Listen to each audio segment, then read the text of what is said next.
한광교회 이렇게 불러주셔서 감사하고요.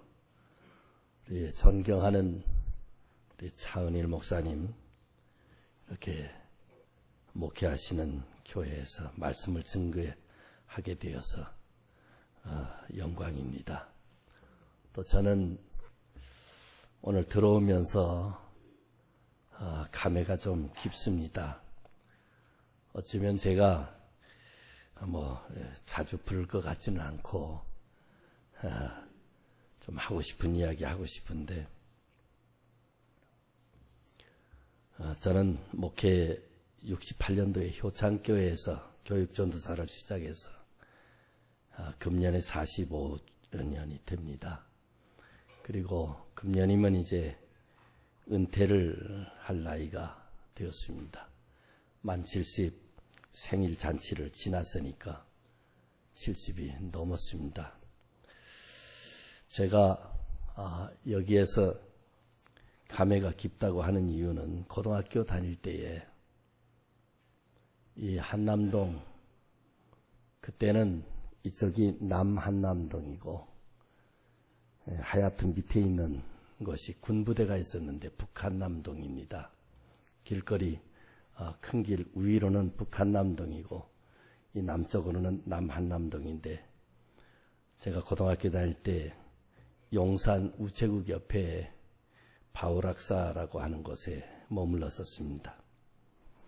거기에서 신문을 돌리기 위해서 삼각지에 나와서 동아일보를 받아가지고 이태원쯤 되면 얼마나 좋겠어요.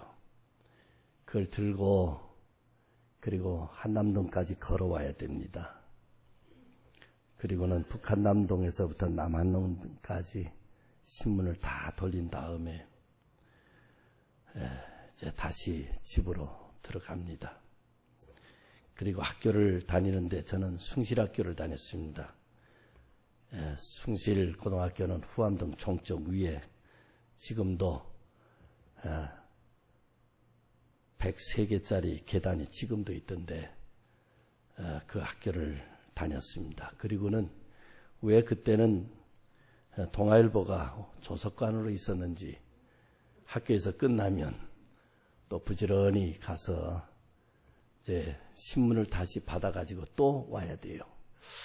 지금 차를 타고 오면서 보는데요. 도대체 내가 어떻게 다녔을까? 이 거리가 만만한 거리가 아니에요. 어떻게 다녔을까? 정말 신문을 다 돌리고 집을 가려면 완전히 파김치예요. 그래서 버스를 탑니다. 이제 보급할 수 있는 여분의 신문이 있으니까 내릴 때는 삼각지에서 그거를 하나 줘요. 그러면 차장 아가씨께서 우아래로 쫙 째려보면서 문을 열어줍니다. 그럼 고맙다고 하고 인사를 하고 내리는데요. 한 번은 안 내려줘요. 제가 얼마나 많이 걷는 사람입니까? 안 내려주는데 이 차가 계속 남영동으로 해서 서울역 쪽으로 계속 가는 거예요. 이거 어디까지 안 내려주겠대요. 사정을 하고 나는 돈이 없으니까 신문 돌리는 거 아니에요. 학교는 다녀야 되겠고. 근데 안 받아주는 거예요. 그러니까 뒤에 앉아있던 어떤 청년이 제가 고등학생 때니까 청년 한 20대 후반쯤 되지 않았겠나 싶은데 차장 너무한다. 야, 돈 여기 있어. 그리고 차비를 내주는 거예요. 제가 이 이야기를 하는 거는 혹시 나타날까 봐. 내가 꼭 식사를 사드리고 싶은데 아직도 이렇게 광고를 해도 안 나타나요. 그래가지고 저는 그저 그분에게 사드리진 못해도 그런 마음으로 살아야 되겠다. 그렇게 생각을 해요. 한 번은 이리 신문을 돌리고 있는데 어느 집에 가니까 개가 고약한 개가 있더라고요. 개도 고약한 개가 있고 좋은 개가 있어요. 단벌신사 교복을 물어가지고 쫙 찢어놨네요. 그러니 학교는 가야 되는데 옷을 쫙 찢어놨으니 어떡해요. 그랬더니 그 아줌마가 아이고 미안하다고 어디 물린 데는 없느냐고. 그러더니 꿰매주겠다고 옷을 벗으래요. 괜히 남의 집에 들어가가지고요. 바지는 벗고, 그리고는 그거 다 옛날엔 재봉틀이 있었잖아요. 집집마다. 그걸로 다 이렇게 꿰매줘가지고 그거 입고 학교 갔던 생각이 나요. 저희 아버님은 시골에서 목회를 하셨는데 돈을 제때제때 보내주시면 얼마나 좋겠어요. 돈 보내주실 돈도 없고. 그러니까 학교는 다녀야 되겠고, 그래서 신문 돌린 다음에 그 다음에 쇼빵이 뭔지 아세요? 식빵이에요. 지금 보니까 6개짜리로 돼 있는데 그 하나에 100환이에요. 화폐계획 전이니까. 그걸 팔면 500환에 받아가지고 팔면 600환 되니까 100환 남잖아요. 그게 이제 화폐계획 하니까 10원이죠. 그래도 학교 다니고 싶었어요. 고등학교는 나와야 되지 않겠어요? 난 고등학교는 꼭 나오고 싶었어요. 그런데 도저히 나올 수가 없었어요. 그래서 학교를 못 다니고 시골에 있을 때에 부산의 먼 친척이 그 소식을 듣고 네가 고등학교도 안 나오면 어떻게 되겠냐. 내가 가르쳐 줄 테니까 나와라. 그래서 2학년 2학기부터 졸업할 때까지 1년 반 동안 그 먼 오천이 공부를 시켜주셔서 제가 고등학교를 나왔기 때문에 목사 안수를 받을 수 있었어요. 할렐루야. 저는 가만히 생각을 해봅니다. 인간이 사는데 참 이런 일 저런 일 어려운 일 많아요. 그래도 하나님께서 함께 하시면 되더라고요. 하나님이 함께 하시면 되는 거예요. 제가 우리 성덕교회 온 지 이제 14년이 됐는데 장로님들이 그러세요. 목사님 우리 교회 예배당 짓고 35억 빚 있는 거 아셔요? 목사님 오시면 빚 다 갚아야 됩니다. 제가 무슨 재벌입니까? 빚을 다 갚게. 같이 기도해야 되는 거죠. 그런데 그 35억이 나와야 말이죠. 교회에서는 새 목사님을 모시면 교회가 금방 부흥돼가지고 금방 돈도 다 갚고 헌당 예배를 드릴 줄 알았는데 웬걸. 어림도 없어요. 그래서 당에서 결의를 했습니다. 우리 저 수지 있는 땅 팝시다. 그렇지 않고는 이거 헌당을 어떡합니까? 쌍용 건설의 일반 회사에 이게 빚을 지고 교회가 빚을 지고 있어서 되겠습니까? 팔자고 그랬더니 팔리지도 않고요. 그래서 쌍용 건설에다가 그랬어요. 그 산이에요 그냥. 나환자촌이 있는 데기 때문에 땅값도 안 올라가요. 3억이나 4억에 가져가라고 그랬더니요. 쌍용에서 싫대요. 현금 달래요. 그래 그것도 안 되죠. 애를 쓰는데 그런 가운데에서 헌금을 하고 또 헌금을 하고 하면서 다 갚았어요. 다 갚아가지고 헌당을 할 때쯤 됐더니요. 땅이 그때 팔리더라고요. 좀 미리 팔리면은 교인들이 힘들지 않게 헌당도 하고 얼마나 좋아요. 근데 우리 하나님은 그 기도는 안 들어주시고 예배당 지은 헌금으로 지어야지. 땅 팔아서 지을래. 그래가지고 다 헌금을 해서 헌당 그 돈 하나도 빚진 거 없이 다 갖고 나니까 헌당 딱 하니까 팔리더라니까요. 얼마 받았겠어요? 3, 4억에도 안 가져가는 거 한 5억쯤 받았을 것 같죠? 더 받았어요. 10억이요? 더 받았어요. 20억이요? 더 받았어요. 30억이요? 더 받았어요. 50억이요? 더 받았어요. 70억이요? 더 받았어요. 어디까지 할까요? 90억 받았어요. 이야, 그러니까 답답해도 좀 가만히 있으라고요. 서두르지 말고. 그래 제가 얼마나 가심이 뛰었겠어요. 이야, 그래서 개척교회도 하나 하고 해외에도 교회도 하나 하고 제가 소원이 2가지가 있어요. 목회 소원이 2가지가 있는데 그건 너무너무 학교 다닐 때 힘들었기 때문에 저희 아버님 시골에서 목회하시는데 뭐가 있어요. 너무 힘들어서 그랬어요. 장로님들 일꾼 양성하는 게 저는 그래서 주보에도 천국 일꾼 양성이 첫 번째 목표예요. 일꾼 양성하는데 우리 장학기금 마련합시다. 10분의 1을 뚝 띄어가지고 장학금으로 합시다. 말씀들을 안 하세요. 참 저는 또 이 생기길 좋게 생겼잖아요. 말해서 반응이 없으면 저도 가만히 있어요. 그래. 아니 그런데 다른 데다가 막 이게 돈을 쓰는데 도대체 이건 없어요. 또 하나 소원이 있는데 학사관에 제가 있었잖아요.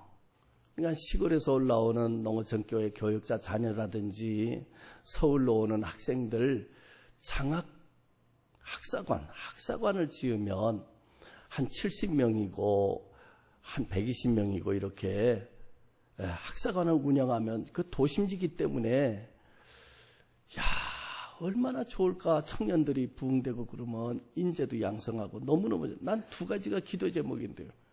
움직이지를 않아요.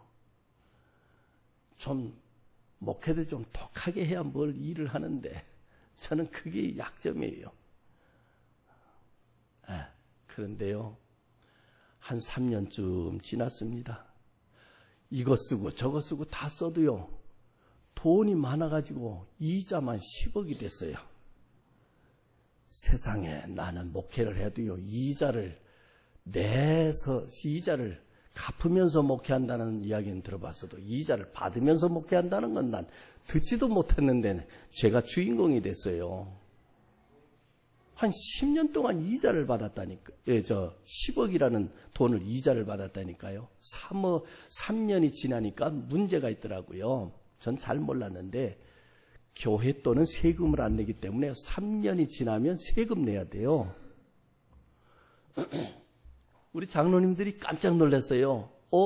이러다가 세금이 엄청나더라고요. 이거 세금 내면 안 되는데 어떡하지? 그래갖고 이제 돈 쓸 궁리를 하는 거예요. 돈 쓸 궁리. 그래가지고 제가 이야기했잖아요. 장학기금 마련합시다. 그랬더니 10분의 1이면 얼마죠? 9억이잖아요. 8, 9억인데 장학기금이 16억이 됐습니다. 갑절로 주시더라고요. 묘해요. 그런데 참 우리 한광교회는 안 그렇지만은요. 가만히 보면 성도님들이 좀 인색한 데가 있어요. 뭐냐면요. 이 정도면 그래도 아이고 목사님 참 목회 잘하시네요. 이런 한마디만 해주면 얼마나 좋아요. 그 이야기는 절대 안 하시고 뭐라는 줄 아세요? 목사님은 복이 많으시네요. 복이 많으시네요. 장로님도 목사님은 복이 많으시네요. 권사님도 목사님은 복이 많으세요. 그래요. 제가 복이 많아요. 복이 많은 사람이에요. 제가 아무것도 없어도 지금까지도 얼마나 하나님이 세밀하게 해주셨는데 저는 그래서 금년에 은퇴인데요. 뭘 어떻게 하는지 나 언제 은퇴하는지도 모르고요. 우리 교인들도 아무도 모르고 장로님들도 모르고요. 저도 몰라요. 하나님만 아세요. 왜냐하면 후임자가 와야 되는데 아직 결정이 안 됐으니까. 뭐 어떻게 될지 아무것도 모르는데 한 가지 난 복이 많은 사람이니까 복이 많은 사람이니까 굶겨 죽이려고. 굶을 때쯤 되면 불러가시겠지. 굶겨 죽이기 하겠어요. 그렇게 생각을 하면서 제가 목회를 쭉 하면서 느끼는 거 있어요. 공식이 있습니다. 공식. 그 공식이 뭐냐면 하나님의 은혜로, 사랑으로 하는 거예요. 저는 시편 84편 5절을 참 좋아해요. 주께 힘을 얻고 그 마음에 시온의 대로가 있는 자는 복이 있나이다. 시온의 대로를 쫙 주님께서 열어주시면 되는 거예요. 내가 막 억지 쓴다고 되는 게 아니고 하나님이 복 주시면 되는 줄 믿습니다. 그리고 그저 고맙습니다. 감사합니다. 사랑으로 섬기면 될 줄 믿습니다. 마르다의 약점이 뭐예요? 사랑으로 봉사하는 거. 아이고 아무개는 일 안 하나? 나만 하나? 그러면 마르다고. 그런데 여기 마르다 말고요. 성경에 있는 마르다는 그렇다고요. 자, 저는 그런 생각을 해봤어요. 세계 3대 수학자 중에 한 사람인 독일의 칼 프레드리히 가우스라는 사람이 있어요. 이 사람이 어렸을 때 이야기를 그 책에서 보면서 그렇다 하는 생각이 들어요. 이 가우스가 어렸을 때 아마 초등학교 1, 2학년이나 되는지 더하기를 하면서 선생님이 문제를 냈어요. 1 더하기 2 더하기 3 더하기 그렇게 해서 100까지 더하면 얼마냐 그랬어요. 그러니까 학생들이 전부 고민에 빠져 있습니다. 답이 안 나와요. 여러분들 답이 나와요? 저는 수학을 잘 못해가지고요. 아마 1시간 좀 풀어야 나올지 몰라요. 그런데 그 지금 조그만 애가 몇 초도 안 됐는데 손을 번쩍 드는 거예요. 얼마냐 그랬더니 5050입니다. 맞는 답이거든요. 깜짝 놀랐어요. 선생님이 이번에 놀랐어요. 너 어떻게 그렇게 알았니? 그랬더니 100이 몇 개인가 보면 됩니다. 100 더하기 0 그러면 100이고 99 더하기 1 그러면 100이고 98 더하기 2 그러면 100입니다. 그게 50개입니다. 그리고 제일 가운데 있는 50 그게 남는데 50개가 100짜리가 50개니까 5000이고 나머지 50을 보태니까 5050입니다. 이 사람이 어렸을 때부터 싹수가 있었던 거예요. 신앙생활도 그래요. 신앙생활도 관계의 패턴이 있어요. 이 하나님과의 관계 이게 바로 되어지면 그 다음에 관계는 풀려지는 거예요. 제가 뭘 보는데요. 네모난데 점이 하나, 둘, 셋, 넷, 다섯, 여섯, 일곱, 여덟, 9개가 있어요. 네모난 안에 점 9개가 있는데 선 4개를 가지고 이거를 떼지 않고 4개를 가지고 점 9개를 다 맞춰봐라. 그게 문제예요. 제가 아무리 해도 답이 안 나와요. 답이 나오면 문제를 냈겠어요? 그런데 의외로 답이 간단하게 나옵니다. 한번 생각을 해보세요. 자, 괄호 안에 점이 9개가 있어요. 이거를 직선 4개를 가지고 떼지 않고 4개를 선을 그어서 점 9개를 다 그으라 이게요. 근데 꼭 1개가 남아요. 안 되는 거예요. 해답은 뭔지 아세요?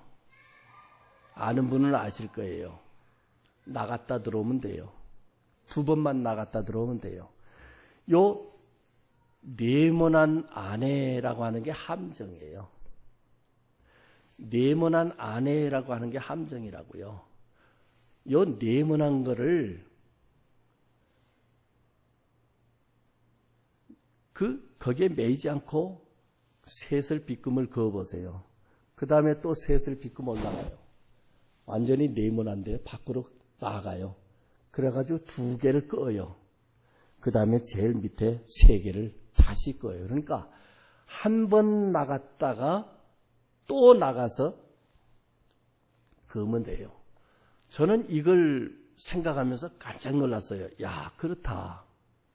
먼저 하나님 앞에 한 번 갔다가 그 다음에 그 사람의 그 문제 입장으로 한 번 갔다 오면 풀린다는 거예요. 그런데 내 틀에다가 딱 집어넣고 있으니까 죽어도 안 풀려. 사랑하는 성도 여러분, 우리가 교회를 봉사할 때도 왜 마음의 상처를 받아요? 하나님을 섬기는데 왜 내가 피곤해요? 어렵고 힘들 때는 하나님 앞에 한번 나아갔다가 그런 사정이 있겠지 하고 한번 나갔다 오면 이해가 돼요. 풀려요. 주님 가르친 기도를 가만히 보세요. 먼저 하나님 입장에서 쫙 주님 가르친 기도가 나와요. 그리고 인간의 입장에서 쫙 기도가 나와요. 그러니까 2개니까 2가지로 하니까 문제가 풀리는 것 아니겠어요?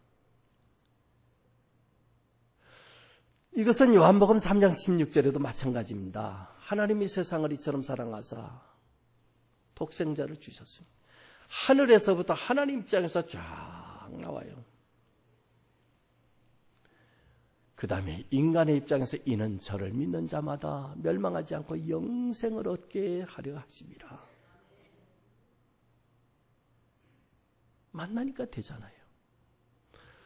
그래서 우리가 어떤 문제 부딪힐 때에 이거 아니면 죽는다. 우리 청소년들이 힘들어하는 거 아니에요? 청소년들이 왜 그렇게 어려워해요? 어른들이 볼 때는 그건 문제가 다 아니거든요. 아닌데도 걔들은 인생을 걸어놓고 고민을 다 해요. 부모 입장에서 보면 그거 다 아니거든요. 그게 다가 아니에요.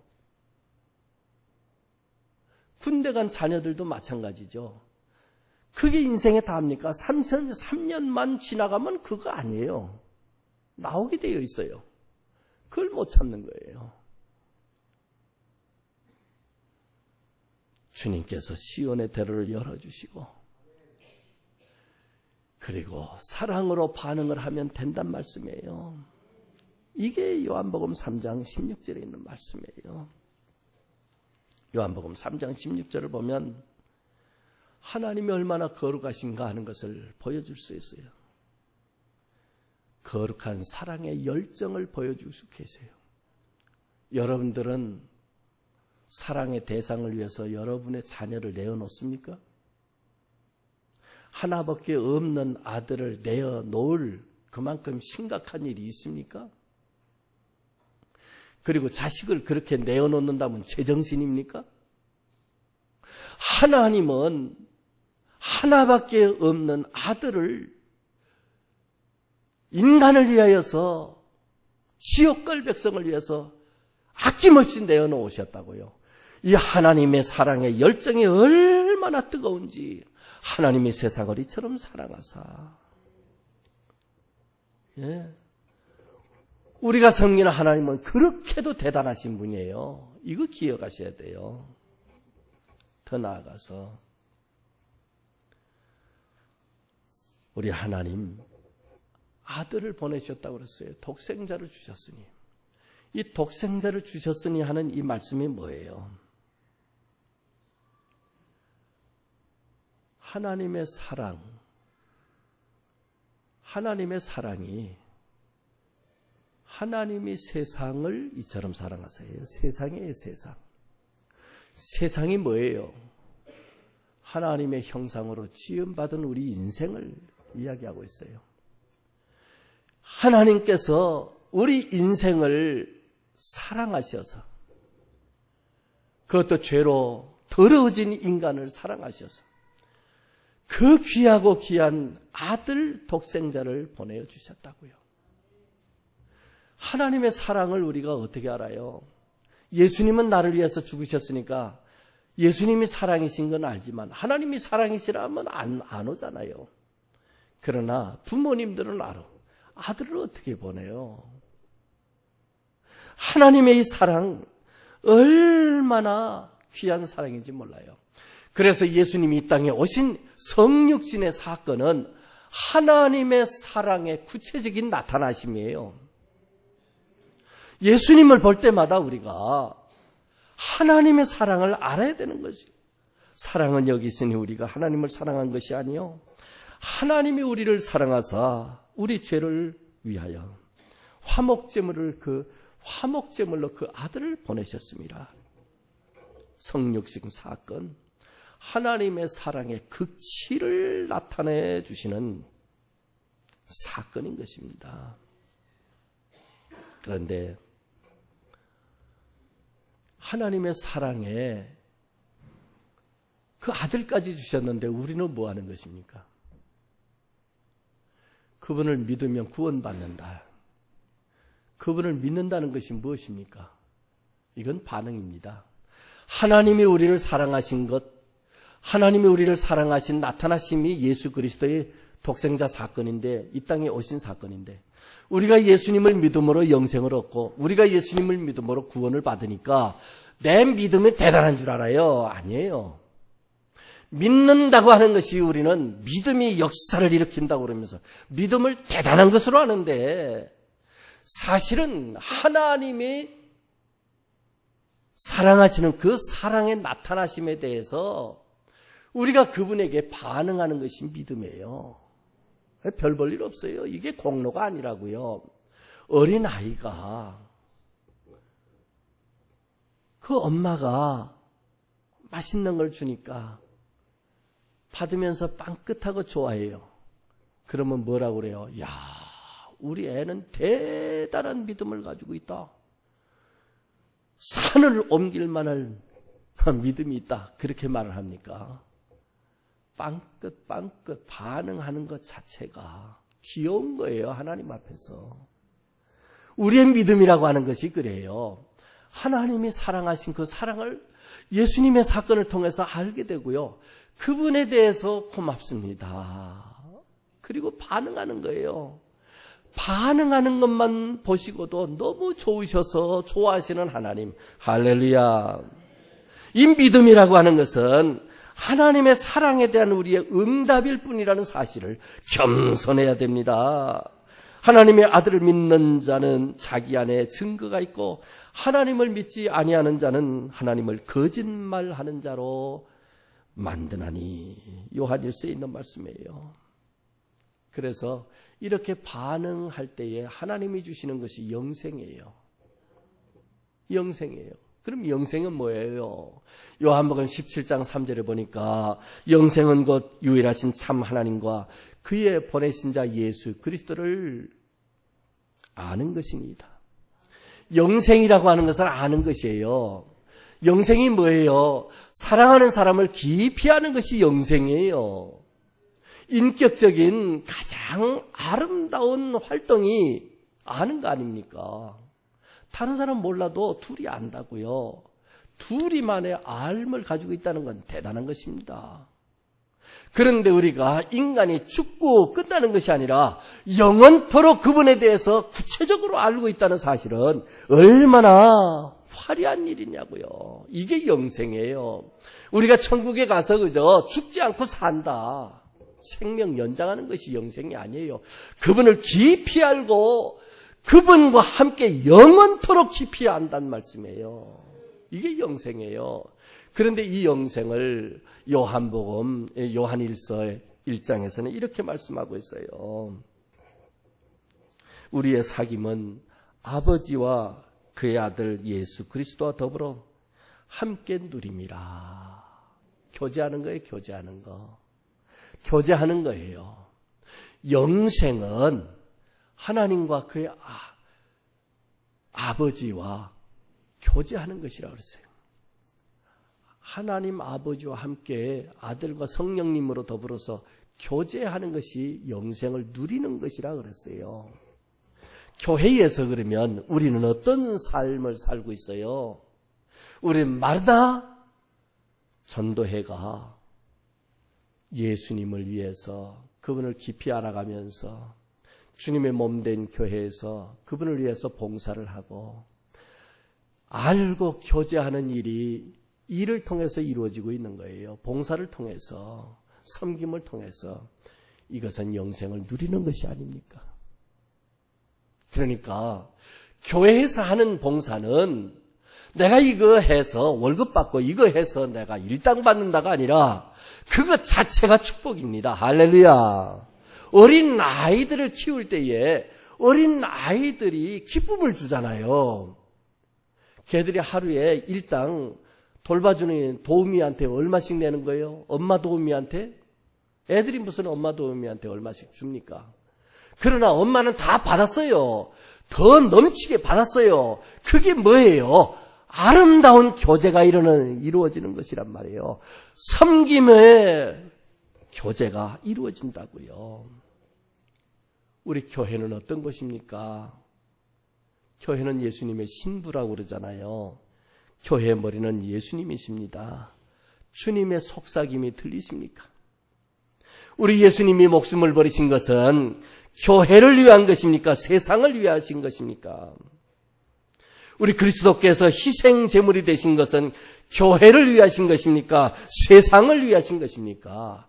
하나님이 사랑하신 것은 교회를 위하심이십니까? 세상을 위하심이십니까? 하나님의 사랑의 대상은 세상입니다. 교회를 섬기는 것은 사명 때문입니까? 사랑 때문입니까? 사랑하시는 성도 여러분, 우리는 기억해야 됩니다. 마음을 넓혀야 됩니다. 우리는 봉사 자체에서 이미 다 상급 받고 있는 거예요, 이 땅에서. 그리고 천국에서 상급을 받는 거예요. 그리고 능력 있다, 능력의 종이다. 저한테 좀 능력의 종이라고 한마디만 해줘도 얼마나 좋겠어요. 안 해줘요. 그러나 저는 다 받았어요.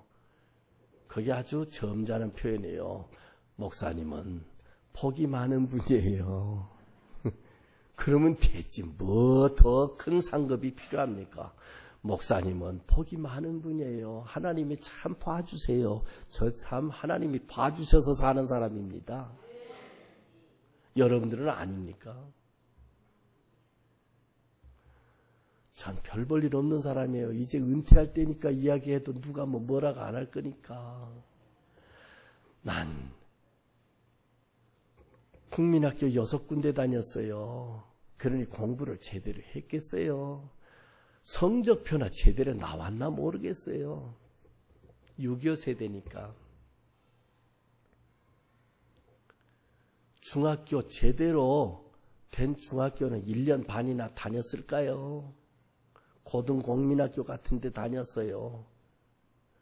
저희 아버님 목회를 하시다가 늦게 신학을 하셨는데, 그래서 학교 다니실 때는 저 동두 전목 가서 덕정이라는 데 있는데 역전 거기에 교회 조그만 걸 맡아서 하셨어요. 무슨 돈이 있어요. 개척교회 조그만 교회에. 어머니하고 저하고는요, 그 주변 4km 나무에다가 파는 일이 있어요. 제가 무슨 공부를 했겠어요. 그래도 지금 보면 저보고요, 되게 무식한 게 까부네. 그러는 사람 없어요.